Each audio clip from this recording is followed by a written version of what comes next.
வணக்கம். நம்ம சேனலை இப்போதான் நீங்கள் ஃபர்ஸ்ட் டைமாக பார்க்குறீங்க அப்படின்னா சேனலை சப்ஸ்கிரைப் பண்ணிக்கோங்க, பெல் பட்டனை ப்ரெஸ் பண்ணி வச்சுக்கோங்க. நம்ம இன்னைக்கு சில ப்ரொபோசிஷன் வார்த்தைகள்லாம் நம்ம இன்னைக்கு இந்த வீடியோவில் பார்க்கலாம். இன் விஎஸ் இன்டு. இன்னுனாலும் உள்ளே, இன்டுனாலும் உள்ளே தான். எந்த சுச்சுவேஷனில் இன் பயன்படுத்துறது, எந்த சுச்சுவேஷன்ல இன்டு பயன்படுத்துறதுங்கிறத நம்ம பார்க்க போறோம். இப்ப இன் இன்டு ரெண்டுமே என்னங்க அர்த்தம்? உள்ளே அப்படின்னு தான் அர்த்தம். ஓகேவா? இப்ப இன்னும் எப்ப பயன்படுத்தலாம்னா ஆல்ரெடி சம்திங் இஸ் தேர், ஏற்கனவே ஏதோ ஒரு விஷயம் இல்லை ஏதோ ஒரு பொருள் இல்லை யாரோ சம்திங் ஏற்கனவே அங்க உள்ள இருக்காங்க இருக்கு அப்படின்னா நம்ம இன் யூஸ் பண்ணணும். ஓகேவா? சென்டென்ஸ்ல பார்க்கும்போது உங்களுக்கு புரிய வரும். இன்டுங்கிறது மூமெண்ட் இருக்கும். நம்ம சொல்லும் போதுதான் moment from inside to out சைடோ இல்லை moment from outside to inside ஏதோ ஒரு மூமெண்ட் உள்ள இருந்து வெளியவோ இல்லை வெளியே இருந்து உள்ளவோ ஒரு மூமெண்ட் இருந்ததுன்னா இன்டு சொல்லணும். அங்க மூமெண்ட் இருக்காது, அவங்க ஆல்ரெடி சம்திங் இஸ் தேர் நம்ம சொல்ற இடத்துல அவங்க அங்க இருப்பாங்க, அப்ப இன் சொல்லணும். ஓகேவா? அப்ப இன்னுக்கும் இன்டுக்கும் இதுதான் டிஃபரன்ஸ். நம்ம சென்டென்ஸ் பார்க்கும்போது உங்களுக்கு புரிய வரும். Okay, got it. இப்ப நான் உங்களுக்கு ஒரு சென்டென்ஸ் எழுதுறேன் பாருங்களேன். அவரு ரூம்ல இருக்காருன்னு சொல்றோம். அவரு ரூம்ல இருக்கிறாரு, அப்ப he is in the room. he is in the room அப்படின்னா என்ன அர்த்தம்? நம்ம சொல்ற இப்ப நம்ம ஃப்ரெண்டு நம்ம கேட்பாங்க எங்க அவரு அப்படின்னு கேட்கும்போது நம்ம சொல்ற நிமிஷம் அவர் எங்க தான் இருக்காரு, அந்த ரூம்குள்ள ஏற்கனவே இங்கதான் இருக்கிறாரு. ஓகேவா? உள்ளதான் இருக்கிறாரு. நம்ம சொல்லும் போது அவர் எங்க இருக்காரு, உள்ளதான் இருக்காரு, அதனால இன் சொல்றோம். ஓகேவா? he is in the room, அவரு ரூம்ல தான் இருக்கிறாரு. ஓகேவா? நெக்ஸ்ட் பார்க்கலாம். இப்ப இதையே he is sitting, he is sitting in the hall, அவர் ஹால்ல உட்கார்ந்துட்டு இருக்காரு. இப்ப நம்ம சொல்ற நிமிஷம் அவரு ஏற்கனவே அவர் அங்கதான் இருக்கிறாரு, அப்ப அதனாலதான் நம்ம இன் சொல்றோம்.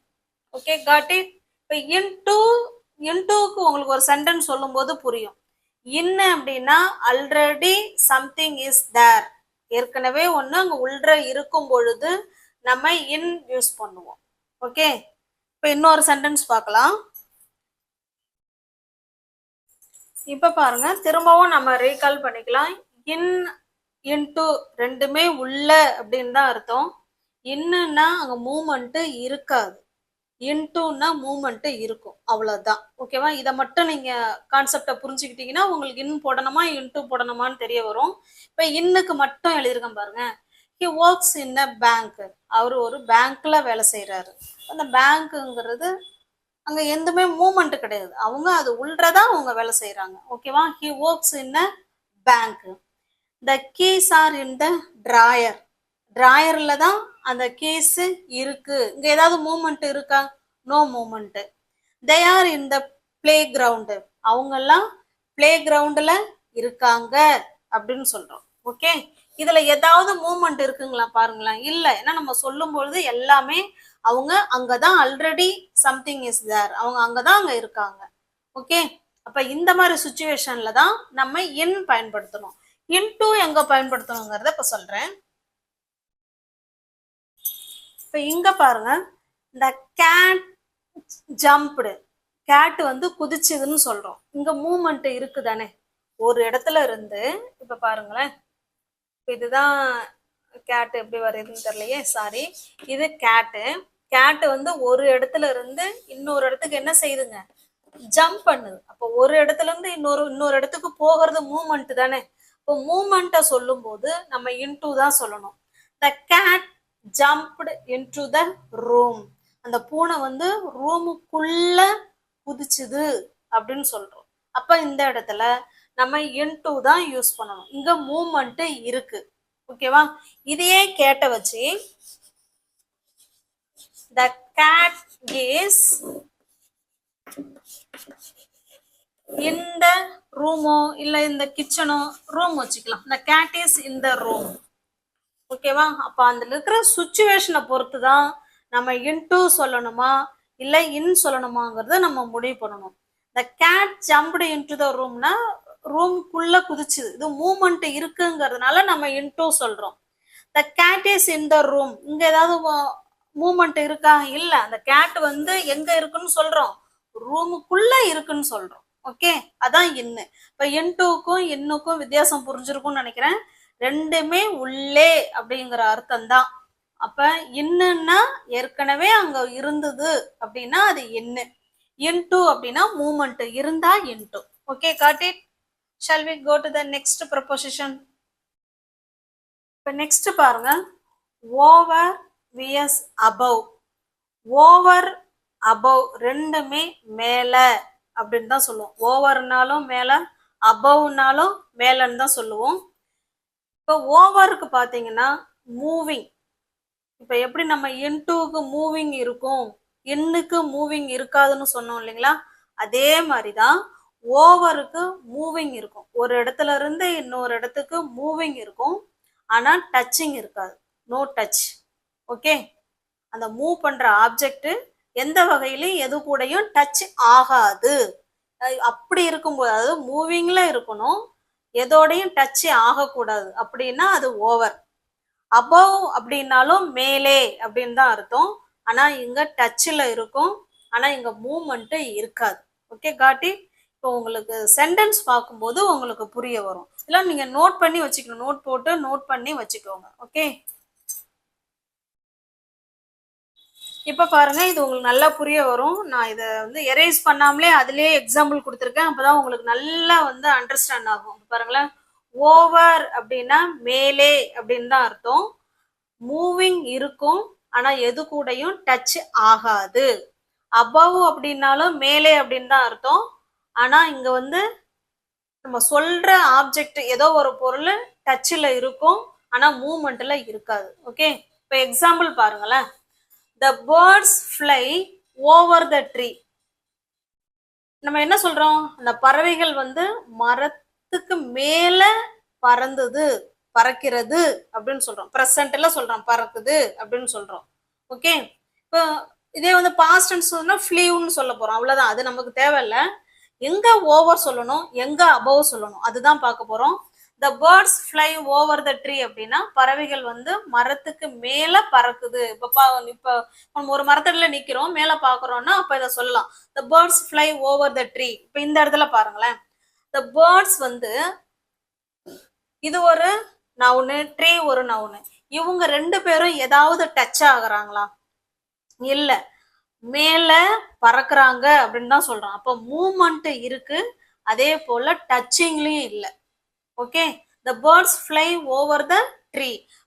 பறவைகள் மரத்துக்கு மேல பறக்குது அப்படின்னு சொல்றோம். ஓகே, இதுல எதுவுமே மூவிங் இருக்கு, ஆனா டச்சிங் கிடையாது. அப்படி இருக்கும்போது ஓவர் சொல்லணும். இப்ப அபவ் பாருங்க, the fan is above my head. இப்ப நம்ம இருக்கிறோம், நம்ம தலைக்கு மேல ஃபேன் இருக்குன்னு சொல்றோம். ஆனா ஃபேன் எங்க இருக்கு? ஃபேன் வந்து டச்சிங்ல இருக்குன்னு சொல்றோம். நம்ம தலையோட டச்சிங்ல இருந்தா அதை ஆன் சொல்லணும், அது வேற. ஃபேன் வந்து இன்னொரு ஆப்ஜெக்டோட அங்க டச்ல இருக்கு. எதுல டச்ல இருக்கு? வால் கூட, சுவத்துல வாலோட டச்ல இருக்கு. ஓகேவா? அதுதான் டச்சிங். இதுல மூவ்மெண்ட் இருக்கா? இல்ல. ஃபேன் சுத்துது, அது வேற. நம்ம அதை சொல்ல வரல. அந்த ஃபேன் ஏதாவது மூவ்மெண்ட்ல இருக்குதா? இல்ல. the fan is above my head. Fan வந்து என் தலைக்கு மேல இருக்கு அப்படின்னு தான் சொல்றோம். Okay, got it. உங்களுக்கு புரியுதா? இந்த இடத்துல பேர்ட்ஸும் ட்ரீயும் எந்த வகையிலும் டச் ஆகல. ஓகேவா? அதனால நம்ம ஓவர் சொல்றோம். இங்க பாருங்க, ஃபேன் வந்து மேல இருக்கு அப்படின்னு சொல்றோம். மேல இருந்தாலும் சுவத்துல டச் ஆகிருக்கு, அதனால நம்ம அபவ் சொல்றோம். Okay, got it. இப்போ உங்களுக்கு புரிஞ்சிருக்கும்னு நினைக்கிறேன். இதே போல நீங்க வேற வேற சென்டென்ஸ் நீங்க யோசனை பண்ணி கமெண்ட் பாக்ஸ்ல கமெண்ட் பண்ணுங்க. ஒவ்வொரு ப்ரிப்போசிஷனுக்கும் நீங்க கமெண்ட் பாக்ஸ்ல கமெண்ட் பண்ணுங்க. ஓகே. இப்ப நெக்ஸ்ட் பாருங்க, ஓவர், அபவ், ஆன் எல்லாமே மேல அப்படின்னு தான் அர்த்தம். ஓகேவா? இப்ப பாருங்களேன், the picture is above the sofa, the picture is on the wall, a plane flew over the city. ரெண்டுக்கு மூணுக்குமே மேல அப்படின்னு தான் அர்த்தம். ஓகேவா? இப்ப ஓவர், அபவ் இப்பதான் கொஞ்ச நேரத்துக்கு முன்னாடி நம்ம பார்த்தோம். the picture is above the sofa அப்படின்னா என்ன அர்த்தம்னா, சோபாவுக்கும் மேல செவுத்துல அந்த பிக்சர் வந்து டச்சிங்ல இருக்கு. ஓகே, ஏதோ ஒண்ணு மேல, அப்படி அபவ்னா மேலன்னு தான் அர்த்தம். ஆனா நம்ம சொல்லக்கூடிய பொருள் வந்து அங்க ஏதோ ஒன்னோட டச்ல இருக்கு. நம்ம வந்து எதை சொல்ல போறோம்? பிக்சரை தான் சொல்றோம். பிக்சர் வந்து எது கூட டச்சிங்ல இருக்கு? வால்ல தானே இருக்கும். இப்போ சோஃபா இந்த இடத்துல இருக்குன்னா அதுக்கு மேலதான் அந்த பிக்சர் இருக்குன்னு சொல்றோம். அதுக்கு மேல அப்படின்னா சோஃபா மேல அப்படி இல்லை, சோஃபா மேலன்னு கிடையாது. சோஃபா மேலன்னா ஆன் த சோஃபான்னு வந்துடும். சோஃபாவும் அந்த பொருளும் டச்சில் இருந்தா அது ஆன்.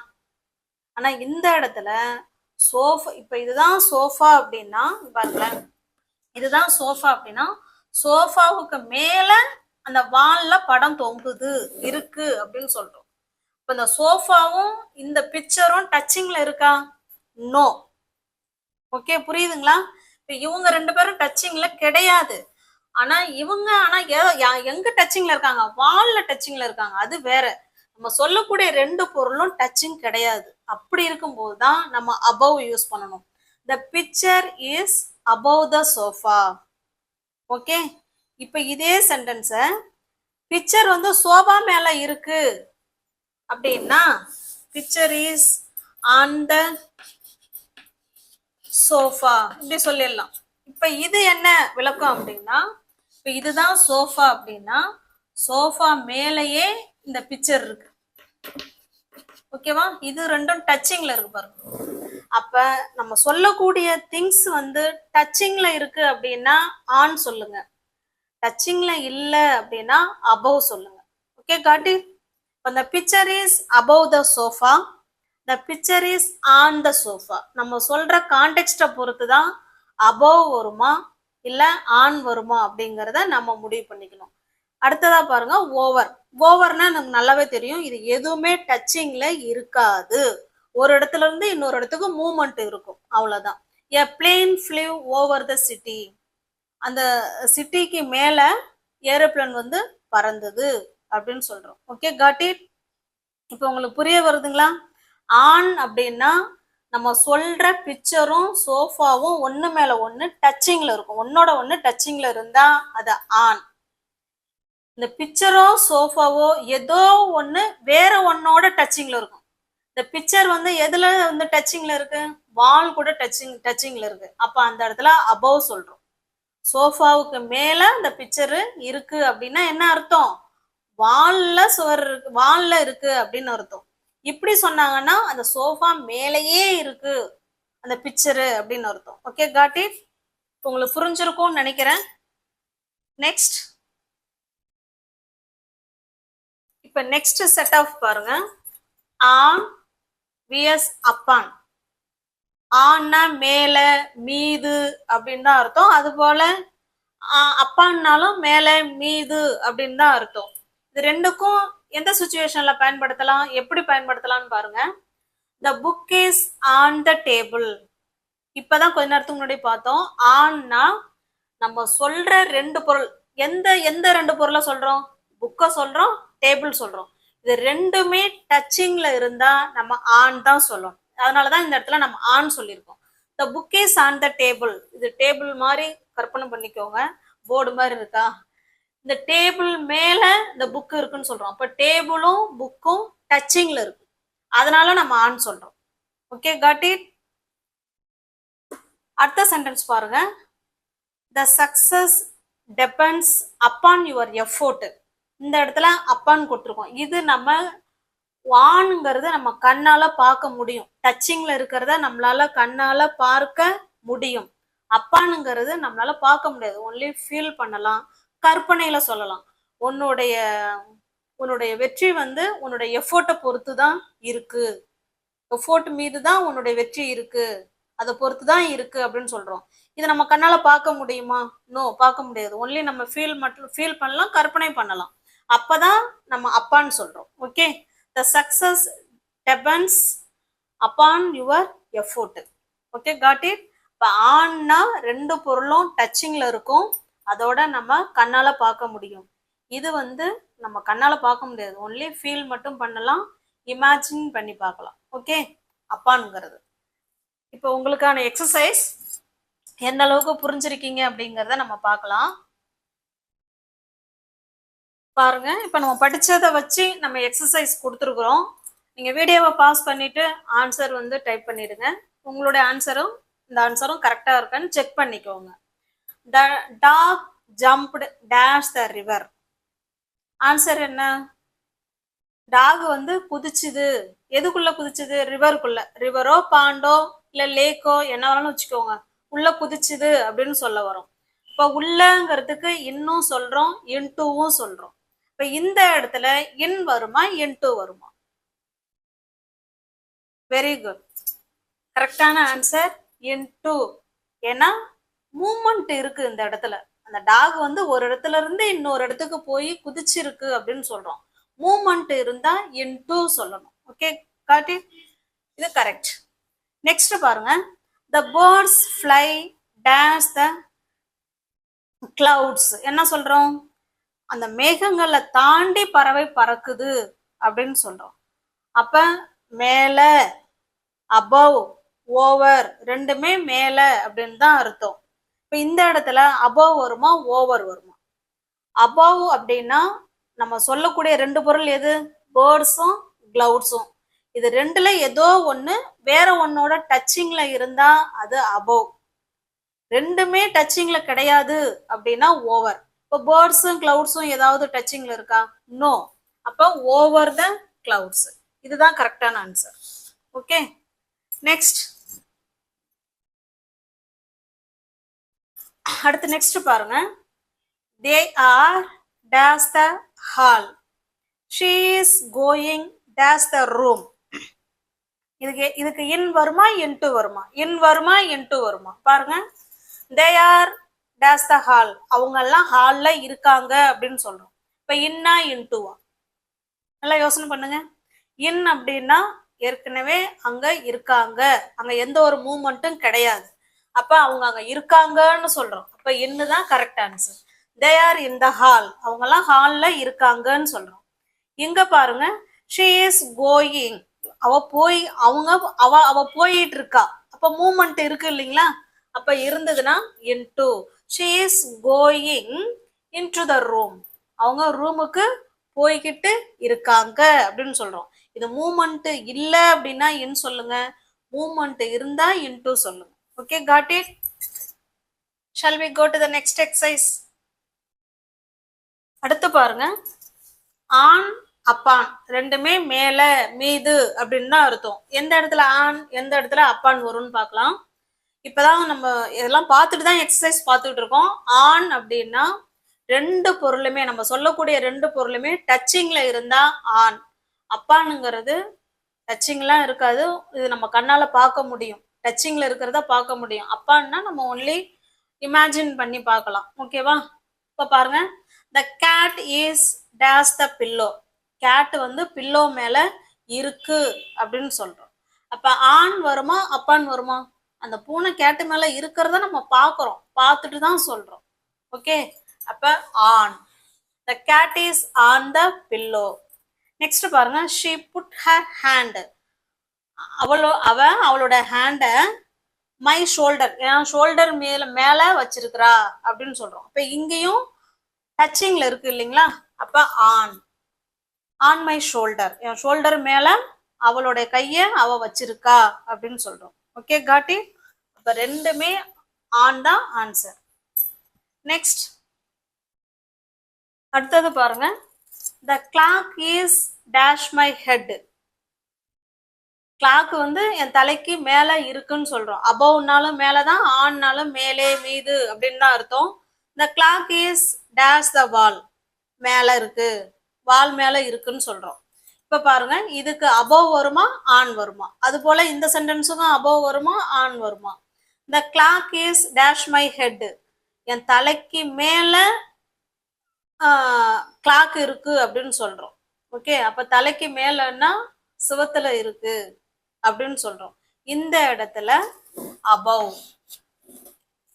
ஓகே, ஒருவேளை நம்ம வந்து கிளாக்க தலையில வச்சுக்கிட்டே நம்ம கேக்குறோம், இப்ப இந்த கிளாக் எங்க இருக்கு அப்படின்னு கேட்டோம்னா அப்ப பிள்ளைங்க பாக்குறாங்க கண்ணால. அப்ப இந்த கிளாக் வந்து the clock is on your head, உங்க தலை மேல இருக்குன்னு சொல்றோம். நம்ம கண்ணால அந்த இடத்துல ஆன் தான் வரும். ஆனா இந்த இடத்துல நம்ம தலைக்கு மேல கிளாக் இருக்குன்னு சொல்றோம். அப்ப அந்த கிளாக் செவுத்துல மாட்டியிருந்தாதான் நம்ம ஆன் சொல்ல முடியும். அதே தலையில வச்சிருந்தோம் அப்படி சாரி அபவ் சொல்லணும். அதே தலையில வச்சிருந்தோம்னா ஆன் தான் சொல்லணும். Okay, the clock is above my head, என் தலைக்கு மேல கிளாக் இருக்கு அப்படின்னு சொல்றோம். இந்த இடத்துல பாருங்களேன், த கிளாக் இஸ், இங்கதான் நம்ம என்ன சொல்லணும், ஆன் த வால், வால்ல கிளாக் இருக்கு, அதை பார்த்துட்டு சொல்றோம். அந்த கிளாக் எங்க இருக்கு, ஆன் த வால்ல இருக்கு. அப்ப கிளாக்கும் வாலும் டச்சிங்ல இருக்கு. ரெண்டும் டச்சிங்ல இருந்தா ஆன் சொல்லணும். Okay, got it. இந்த இடத்துல கிளாக் மட்டும்தான் டச்சிங்ல இருக்கு. எங்க, வேற ஒரு வாலோட டச்சிங்ல இருக்கு. கிளாக்கும் ஹெட்டும் டச்சிங்ல இருந்ததுன்னா நீங்க ஆன் சொல்லிக்கோங்க. இதுல ரெண்டுல ஏதோ ஒன்னு டச்சிங்ல இருக்குன்னா அபவ் தான் சொல்லணும். ஓகே, இப்ப யாரெல்லாம் 8 out of 8 வாங்குனீங்கிறத என் கமெண்ட் பாக்ஸ்ல கமெண்ட் பண்ணுங்க. உங்களுக்கு வீடியோ பிடிச்சிருக்கும் அப்படின்னு நம்புறேன். லைக் பண்ணுங்க, கமெண்ட் பண்ணுங்க, தெரிஞ்ச உங்களோட ஃப்ரெண்ட்ஸ் அண்ட் ஃபேமிலிக்கு ஷேர் பண்ணுங்க. தேங்க்யூ.